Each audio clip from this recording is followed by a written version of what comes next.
अस्सलाम वालेकुम। आज हमारा चैप्टर नंबर मैट्रिक्स की एक्सरसाइज 1.3 का क्वेश्चन नंबर 6 आज हम करेंगे। क्वेश्चन नंबर 6 हमें गिवन है if matrix this and B matrix is this then find the matrix X such that 2a + 3x = 5b। अब यहाँ पे हमने क्या फाइंड करना है, हमने x को फाइंड करना है।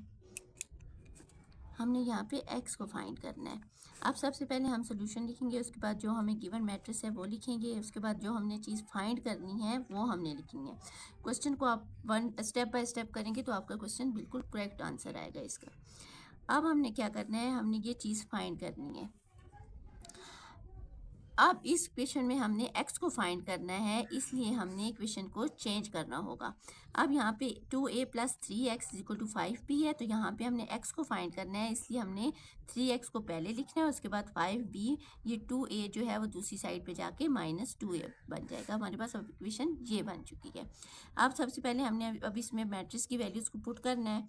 3x वैसे ही लिखेंगे, दिस इज इक्वल टू 5 के पास हमारे पास b मैट्रिक्स जो है वो हमने लिखा, फिर -2 उसके पास मैट्रिक्स a लिखा।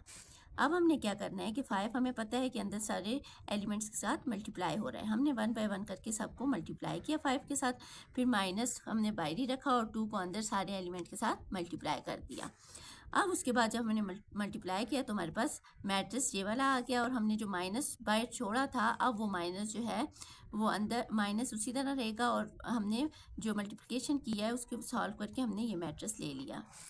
अब आगे 3x = हमने 40 - 4 कर दिया, क्योंकि ये माइनस का साइन है और इसके साथ प्लस का साइन है, प्लस माइनस -4 हो जाएगा, 0 +4 हो जाएगा, 20 ± -8 हो जाएगा, माइनस डैश, ये माइनस है तो -4 हो जाएगा, ये माइनस जो है वो अंदर सारे एलिमेंट के साथ मल्टीप्लाई हो रहा है, 15 हो गया तो माइनस प्लस 10 हो जाएगा, 30 अब हमने लिया तो ये माइनस जब अंदर मल्टीप्लाई हो जाएगा तो -2 आ जाएगा।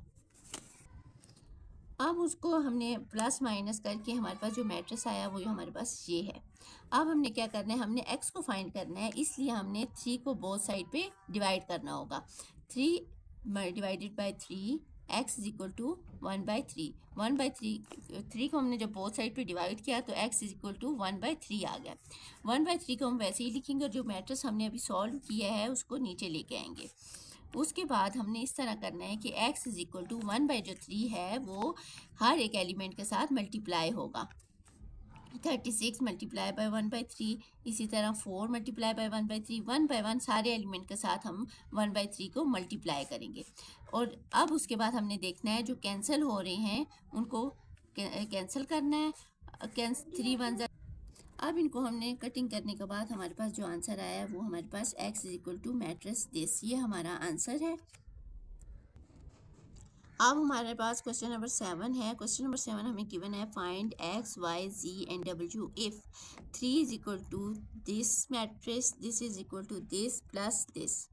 अब हमने यहाँ पे क्या फाइंड करना है जी, x y z and w को फाइंड करना है। सबसे पहले हमने सोल्यूशन लिखना है, उसके बाद जो हमें गिवन मैट्रिक्स है वो सारा लिखना है, और उसके बाद जो हमने चीज़ फाइंड करनी है वो हम नीचे लिखेंगे।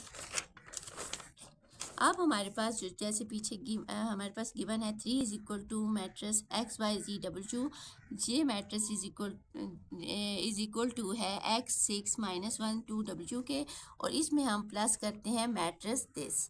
सबसे पहले हमने 3 को अंदर मल्टीप्लाई करना है हर एक एलिमेंट के साथ, तो हमारे पास 3x 3y 3z 3w आ जाएगा। अब उसी तरह हमने इज इक्वल टू का साइन डालना है। अब ये दोनों मैट्रिक्स जो है आपस में प्लस हो रहे हैं, इनके हर एलिमेंट जो है आपस में प्लस करेंगे, x + 4 हो जाएगा, 6 + x + y हो जाएगा, इस तरह -1 + 3 + w हो जाएगा, और 2w + 3 हो जाएगा। अब हमने यहाँ पे तो दो मैट्रिक्स को फाइंड किया है, लेकिन अब हमने हर एक एलिमेंट को दूसरे एलिमेंट के इक्वल करके हमने वैल्यूज़ फाइंड करनी है x y z और w की।